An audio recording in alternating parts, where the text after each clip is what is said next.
Algo que tenemos que distinguir es la diferenciación entre acondicionador de aire y climatizador. Es toda una cuestión de manejo de vocabulario para que nos entendamos. Muchas veces se malinterpreta lo que es un acondicionador de aire y se lo confunde con el ambientador de aire. ¿Cuál es el ambientador? El ambientador son esos equipos que van puestos arriba de los camiones, por ejemplo, que trabajan con vapor de agua. Eso es un ambientador de aire. No es un acondicionador. Muchas veces le dicen acondicionador a esos equipos. Otra cosa que hay que diferenciar, que no es lo mismo un climatizador que un climatizador regulado. Se lo suele confundir y decir que todos los vehículos que tienen climatizador regulado, es decir, que tenemos un control digital o análogo de la temperatura que queremos en el habitáculo, se le dice climatizador y en realidad es climatizador regulado. El climatizador se refiere a algo que vamos a ver ahora con respecto a la configuración de ubicación de componentes. Yendo ese tema, al climatizador versus el acondicionador tenemos una diferenciación de configuraciones en la ubicación de los distintos componentes, fundamentalmente del radiador, del calefactor y del radiador del aire acondicionado, es decir, el evaporador. Eso es la diferenciación de componentes y el recorrido del flujo de aire. Entonces, para que nos entendamos bien, antiguamente lo primero que existieron fueron los acondicionadores de aire. Vehículos como Ford Escort, Renault 18, vehículos de la década de los 80, vehículos asiáticos, desde los 80 hasta el año 2000, se utilizaban mucho estos acondicionadores de aire que tenemos, para explicarlo gráficamente, tenemos una entrada de aire que puede ser exterior o reciclada, pasa a través de unos conductos y el aire pasa en paralelo, en forma separada, por el evaporador y por el radiador de calefactor, y después a través del conducto se vuelve a reunir si necesitamos mezclarlo o cerramos el paso de uno o de otro, el funcionamiento de uno o de otro para tener uno u otro separado. ¿Qué pasa? En este sistema el flujo de aire está dividido 50 y 50. Entonces tiene la problemática desde el punto de vista de la deshumidificación, que al estar repartido un 50 y un 50, el flujo de aire no pasa el 100% del caudal por cada uno de ellos, pasa por sectores. Entonces, cuando nosotros, por ejemplo, el problema más grave es cuando dejamos de utilizar el equipo en periodos de más de un día, supongamos, este equipo, por más que nosotros tengamos en cuenta las recomendaciones que yo le di de cortar la alimentación del aire acondicionado y dejar la ventilación encendida, vamos a tener el inconveniente en este caso que el radiador, parte de ese radiador va a quedar humedecido. Ya es un problema del diseño del sistema, con la problemática que ello trae aparejada del mal olor, la creación de hongos, bacterias. Eso en este sistema de acondicionador de aire.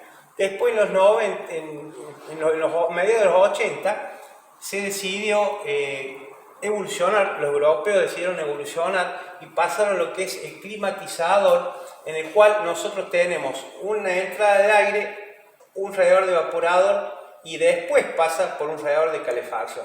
Entonces ahí sí tenemos el 100% del caudal de aire que circula por ambos radiadores, estén o no estén operativos. Entonces de esa forma, si nosotros cortamos la alimentación del aire acondicionado, esto va a dejar de producir humedad. Al secarse con el aire, como yo les dije anteriormente, dejamos la ventilación encendida, va a permitir que se seque correctamente ese radiador. Para verlo a este tema del climatizador y se entienda bien, vamos a ver cómo es una caja evaporadora y un motor desforzador en un climatizador. En este caso de un Renault Megane, en el cual tenemos este es el ingreso del aire, ya sea exterior, por aquí, o interior, de dentro del habitáculo. Tenemos nuestro motor con hélice que nos va a hacer forzar el aire hacia el ingreso a lo que es la caja evaporadora, es decir, acá. Que acá está el radiador, acá ingresa el aire, es procesado por el equipo de aire y sale en esta salida que está alojada, va hacia el habitáculo. Ahí en serie va a ingresar por aquí, va a pasar por este radiador de calefacción y de ahí va a pasar hacia el habitáculo, a las plazas o a la cara o a donde sea. Entonces acá vemos que ambos radiadores están en serie, siempre primero el de la caja evaporadora, el del aire, y luego el de la calefacción, como está acá representado. Entonces ahí tenemos en este caso una óptima deshumidificación como ventaja, y acá una desventaja de que no podemos hacer una correcta deshumidificación. Pero estos acondicionadores de aire, sobre todo los asiáticos, tienen una ventaja con respecto al climatizador, que tiene que ver con la parte de reparación, de montaje y desmontaje de componentes. ¿Por qué? Porque normalmente los asiáticos tienen el radiador del calefactor en la parte central del tablero y el radiador del evaporador del lado del acompañante detrás de la guantera. Entonces nosotros sacamos la guantera y podemos acceder a ese radiador. En cambio, en la mayoría de estos sistemas de climatizador están puestos en serie, hay que desmontar muchos componentes para sacar uno u otro de los radiadores. Entonces, por una cuestión de reparación es más conveniente el ambientador, el acondicionador, y en el climatizador no lo es. O sea, tienen sus ventajas y sus desventajas cada uno. Bueno, vamos a hablar un poco de fluidos refrigerantes. De parte del fluido refrigerante tenemos como función principal absorber calor, es decir, sabemos que el frío como energía no existe, pero si nosotros sacamos el calor de un habitáculo, de un vehículo, absorbemos ese calor y nos queda frío como consecuencia. Entonces ese es nuestro objetivo del fluido refrigerante. Las características: punto de congelación bajo, es decir que no debe congelarse ese refrigerante. Fundamentalmente hay un punto del equipo que es la válvula de expansión, que si se nos forma una gotita de humedad y esa se congela, estamos en problema. Entonces este refrigerante tiene que tener un punto de congelación bajo. La temperatura de evaporación debe ser elevada. Esto tiene que ver con el rendimiento del refrigerante, para que nos absorba en una pequeña superficie, nos absorba mucho calor. Inflamabilidad baja. Tiene que ver con que el equipo del aire acondicionado está instalado en un vehículo que está con combustibles, con elementos eléctricos inflamables. Entonces no es el objetivo sumar un elemento más que nos pueda producir algún incendio. Entonces está protegido en cuanto a incendios, ni es corrosivo, ni tiene que ser corrosivo. ¿Por qué? Porque los componentes internos son muy delicados, especialmente en el compresor, entonces no debe afectar la corrosión de los mismos. Es fácil de mezclar con lubricante. Bueno, esto hay que aclarar que eso en los refrigerantes actuales. Los primeros refrigerantes, que es el Freon 12, que ahora vamos a ver, utilizaba un aceite, un lubricante que no era soluble. Entonces no se mezclaba el refrigerante con el aceite. Ahora bien, formalmente existen dos posibilidades en los vehículos de calle en cuanto a tipo de refrigerante. Son dos. Uno está ya en desuso, inclusive prohibido, que fue el que se usó en la década de los 70 hasta los 80, hasta el año 92, que en Norteamérica se prohibió. Es el clorofluorcarbonato. La sigla que lo van a encontrar es CFC, denominado comercialmente R12 o Freon 12. Siempre lo van a ver, mejor dicho, ya no lo van a ver, porque esto está prohibido, en una presentación, una caja blanca, una garrafa blanca. Viene en distintos tamaños, venía en distintos tamaños, pero este es un refrigerante que es sumamente nocivo en cuanto al medio ambiente. ¿Por qué? Porque se comprobó que 1 kilogramo de este refrigerante equivale a 4.000 toneladas de dióxido de carbono. Es decir, que afecta muchísimo el efecto invernadero.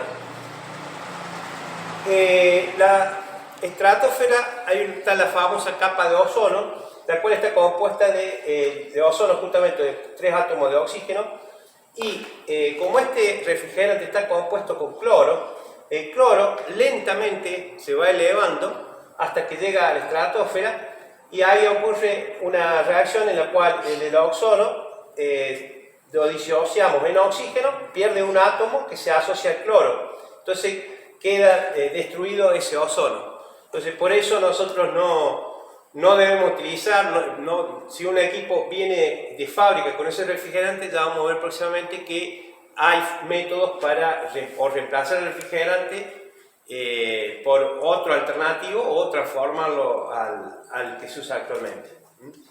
Pero básicamente esto es inadmisible en la actualidad. Inclusive no está prohibido la comercialización, o sea que no hay forma de reutilizar ese refrigerante. Vamos a lo que está vigente, que es esto, el hidrocarburo fluorado. La sigla es HCF y la denominación comercial es R134A o gas ecológico. Esto van a encontrar en Sudamérica del año 1995. Todos los vehículos fabricados desde ese año ya vienen incorporados con este refrigerante, que tiene otras características. En la anterior nosotros usamos en el equipo ese refrigerante más un aceite mineral no soluble. Eso hay que aclarar, el equipo no es que funciona únicamente con el refrigerante, funciona con refrigerante más un aceite. Ese aceite, que ya veremos las características de los aceites, es un aceite de tipo mineral, es decir que aparte no es soluble con el refrigerante. Esto viene a colación con un componente que lo mencionamos, que es el tubo deshidratador. En esos vehículos producidos del año 92 para atrás, tenían un visor de vidrio que permitía verificar cuando el equipo estaba completamente cargado. Como el aceite no era soluble, el visor se veía transparente cuando ese equipo estaba cargado al 100%. Eso, cuando aparece este otro refrigerante, no es posible porque este ya tiene un aceite del tipo sintético que sí es soluble. Entonces tiene un aspecto lechoso, blanco lechoso, cuando está con 100% de la carga. Entonces ese visor ya no es útil en ese sentido. El envase, como ya lo mencioné, es blanco. El refrigerante que viene en el envase blanco es identificado para el Freon 12. Bien, volvamos al actual, el R134A. Es el refrigerante más un aceite que sí es sintético y sí es soluble. Viene en un envase celeste, identificado como 134A. El envase ya sea en garrafas de 700 o 13 kilos, viene toda la garrafa o en algún punto tiene que estar identificado el color celeste. Es muy importante, ya lo vamos a ver en el próximo punto, el no mezclar los refrigerantes. No podemos mezclar ni los refrigerantes ni los aceites. Ninguna de las dos cosas podemos mezclarlas. No es compatible con componentes de cobre. Esa es la desventaja que tiene el refrigerante que está vigente. En los equipos antiguos, usualmente lo que es dentro de la caja evaporadora, ya sea el radiador y los caños que emergen del radiador eran de cobre. No las aletas en sí, sino los caños internos del radiador y los caños de entrada y salida eran de cobre. Al reemplazarse en el año 92 el refrigerante, se vieron obligados a hacerlos de aluminio, que eso tiene sus desventajas. Esta es la única desventaja que se ve en cuanto al reemplazo del refrigerante. Este no afecta a la capa de ozono, no tiene cloro. Al no tener cloro no destruye el ozono que está en la estratosfera. Las características entre estos dos refrigerantes es similar. En cuanto a rendimiento, presiones, es bastante similar. Un equipo que está montado con este refrigerante se puede transformar y utilizar este otro refrigerante, pero hay otra alternativa que la vamos a ver próximamente. Bueno, vamos a hacer algunas aclaraciones necesarias con respecto a los refrigerantes y a los aceites. Nosotros tenemos que no podemos mezclar ni refrigerantes ni aceites entre sí. Es decir, que si nosotros tenemos un equipo que viene ya cargado con Freon 12, porque es un equipo viejo, y nosotros queremos hacer una recarga con R134A, eso no es factible. La suma de refrigerantes en un mismo equipo es incompatible. Se puede destruir el equipo, de hecho va a ocurrir. No está preparado el compresor ni partes del equipo para que estén ambos en convivencia dentro del mismo sistema. Por lo cual entonces las recargas mezcladas no se pueden realizar. Si un vehículo tiene el refrigerante Freon 12, hay que sacar ese refrigerante del sistema y veremos las opciones que tenemos. Tampoco podemos hacer lo mismo con los aceites. El aceite mineral que corresponde al Freon 12 tampoco lo podemos sumar con uno de 134A. Entonces, si nosotros tenemos un equipo viejo con compresor que tiene aceite para Freon 12, no podemos adicionarle aceite sintético R134A porque lo vamos a cargar con R134A. Lo que es correcto hacer es vaciar completamente el aceite que tiene el sistema, no solo el compresor, y colocar un aceite sintético si lo vamos a cargar con este refrigerante. Entonces tampoco es compatible la suma de aceites dentro de un mismo equipo. Ni el aceite ni el refrigerante podemos mezclar. Queda claro eso. En equipos originales de R12, que estamos hablando de equipos fabricados en Latinoamérica desde el año 95 para atrás, supongamos que están descargados o los queremos poner en funcionamiento, tenemos dos opciones, básicamente. Una es la retrofit, que es un kit que se comercializa con válvulas que se adaptan, porque hay que aclarar, o sea, el sistema de Freon 12 originalmente tiene unas válvulas que son iguales en los circuitos de alta y baja, y el R134A posee unas válvulas diferenciadas por diámetro y válvulas internas, generalmente entre baja y alta. Entonces viene ese kit que se enrosca sobre las válvulas y se colocan ya las válvulas que son compatibles para el 134A. Esa es una de las posibilidades, y habrá que identificar con una etiqueta, eso sería lo éticamente correcto, identificar el equipo en algún punto con una etiqueta que diga R134A, porque ese equipo originalmente vino con Freon 12. ¿Y para qué también? Para que si cae en manos de otro colega, que no vaya a efectuar esta cuestión de sumar refrigerante, vaya a hacer una recarga con un refrigerante que no corresponde. Entonces en un equipo que originalmente es de Freon 12, en algún lado tiene que estar identificado que está cargado ya con este otro refrigerante.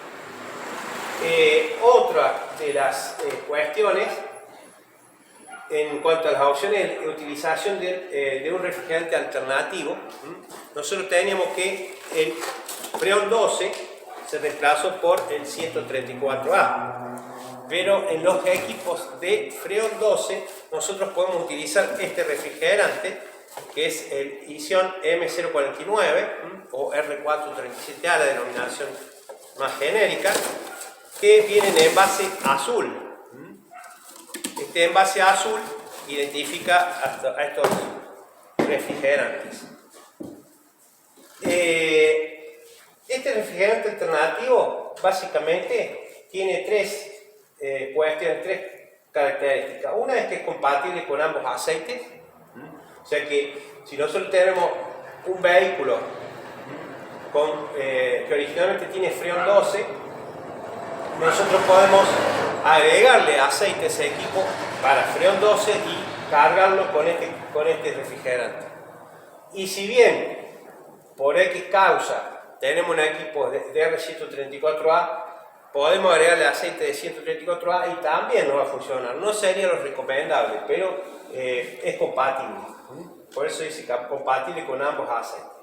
La composición. Este refrigerante está compuesto de 4 refrigerantes: pentafluoretano, tetrafluoretano, butano y pentano. Entonces, como son 4 refrigerantes, tienen distintos pesos cada uno, van a estar, digamos, si nosotros liberamos el grifo y lo liberamos al exterior, no van a salir los 4 al mismo tiempo, porque tienen distintos pesos cada uno de estos refrigerantes. Entonces, a la hora de introducirlo en el equipo, ya vamos a ver cuando entremos en lo que es proceso de carga, se ingresa en estado líquido o bien con un dosificador que nos permita dosificar los 4 refrigerantes al mismo tiempo en el circuito de baja. Pero bueno, eso ya lo veremos posteriormente. Lo importante acá es saber que es compatible con ambos aceites, una composición de 4 refrigerantes, lo cual implica un método de carga diferente al tradicional. Pero se puede hacer, es todo factible. De hecho, yo creo que la más recomendable, por una cuestión económica, es la utilización de este refrigerante en esos equipos viejos. Ya después vamos a hablar un poco, cuando estemos en el tema carga, vamos a hablar por qué es más propicia esto. Tema refrigerante. Hay que aclarar que permite carga con cualquier aceite. Lo comenté antes, pero quiero resaltarlo, que es compatible con cualquiera de los dos aceites el refrigerante. Permite la recarga del mismo refrigerante, o sea, volvemos acá, al igual que estos dos, no podemos sumar el R437A más freón ni el R437A más 134A. No admite la suma de refrigerante, ni en la carga ni en la recarga. Ni en la carga casi completa, digamos. Utilización en equipos R134A. No es recomendable. ¿Por qué? Porque volvemos a esto, el tema de lo que decíamos anteriormente con el tema ético, la identificación.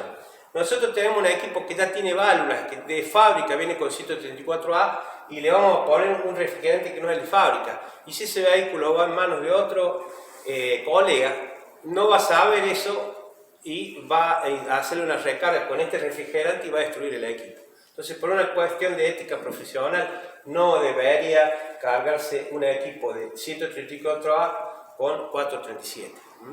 Y de hacerlo, el cliente tiene que saberlo, sí o sí lo tiene que saber. Esas son las recomendaciones. Otra aclaración que hay que hacer con los equipos viejos versus los nuevos es que los viejos, como dije anteriormente, tienen un mismo conector, tanto para el circuito de baja como el de alta. Acá en este compresor vemos los conectores de baja y de alta que poseen el mismo conector con los mismos diámetros. Ya eso cuando veamos la parte de carga y recarga, vamos a ver todas las consideraciones al respecto. Otra posibilidad es la actual, la vigente, que es de equipos de R134A, en la cual aquí vemos un conector de baja de menor diámetro. Yo diría en la gran mayoría de los coches vienen el conector de baja con ese tipo de acople, exceptuando al menos que yo conozca el Megane 2, que el Megane 2 en el circuito de baja tiene un conector de alta. Acá tenemos un conector de alta en el circuito de alta en un deshidratador y vemos que tiene mayor diámetro. Bueno, el Megane 2, este acople va en el caño de baja.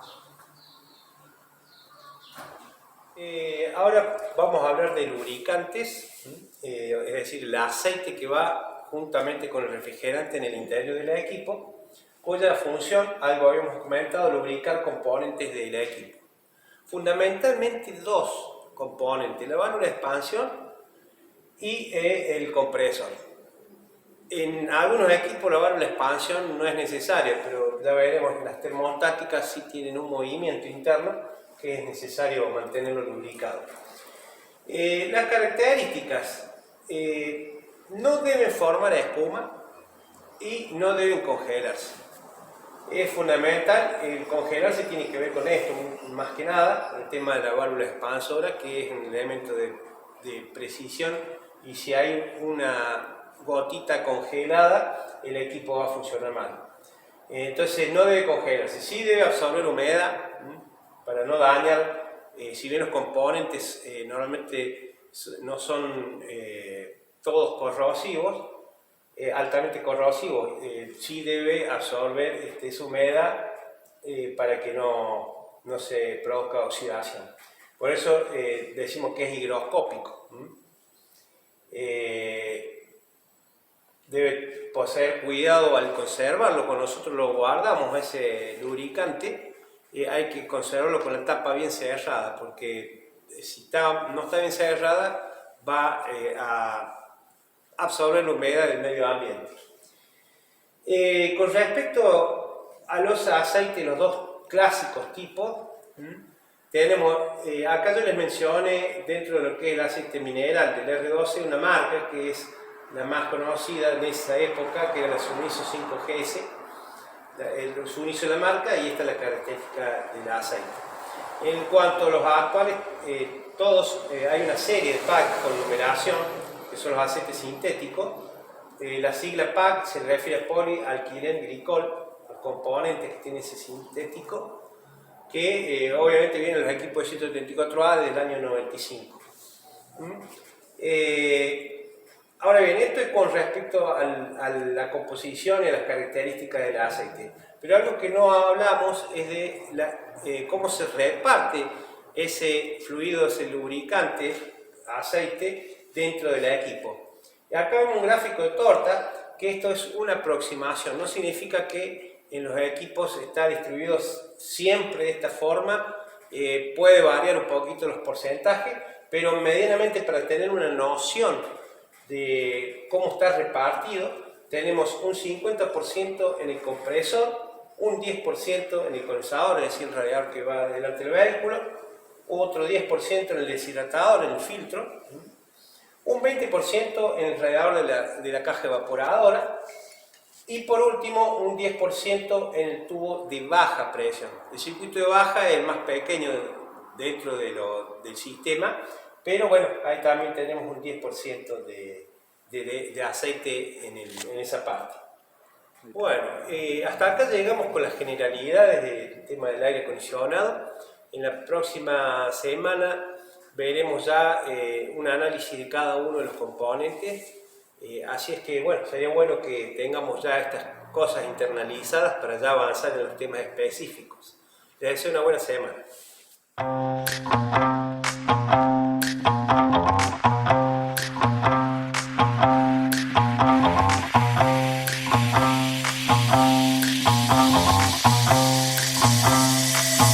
And I want you to be mine.